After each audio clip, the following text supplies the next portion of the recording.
हर हर महादेव, ओम नमः शिवाय. चक्रेश्वराच्या नावानं चांगभलचा गजर करत हजारो भाविक आज चक्रेश्वराच्या दर्शनासाठी चक्रेश्वर वाडीत दाखल झाले होते. मंगळवारी झालेल्या शिवलीलामृत पारायणानं संपूर्ण रात्र शिवमय झाली होती. चक्रेश्वर वाडीसह परिसरातील घोटवडे, कोदवडे, राशिवडे, सिरसे, गुडाळ, तिटवे, कसबा वाळवे या गावांमध्ये महाशिवरात्रीनिमित्त यात्रा झाल्या. चक्रेश्वर वाडीतील चक्रेश्वर महादेव मंदिरामध्ये पहाटे 2 वाजता शिवलिंगाला जलाभिषेक, दुग्धाभिषेक करण्यात आला.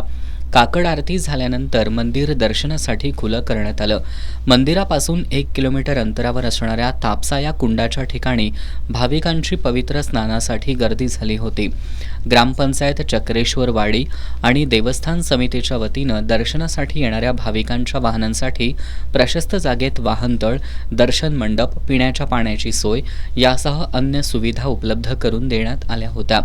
दुपारी 12 वाजता मंदिरातून श्रींची पालखी चक्रेश्वराचं मुख्य अधिष्ठान असलेल्या चक्रेश्वर डोंगरावर पारंपरिक वाद्यांच्या निनादात नेण्यात आली.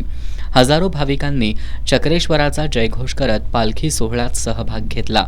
या सोहळ्यातील पारंपरिक घाई नृत्य, कैताळ वादनासह लेझिम पथकाचं सादरीकरण लक्षवेधी ठरलं. यात्रेनिमित्त येणाऱ्या भाविकांसाठी वळिवडे इथल्या रुपाली कुसाळे आणि रणजित कुसाळे यांच्यामार्फत मोफत खिचडी आणि ताक, तर फ्रेंड्स सर्कल तळाशीच्या वतीनं खिचडी आणि लाडू प्रसादाचं वाटप करण्यात आलं.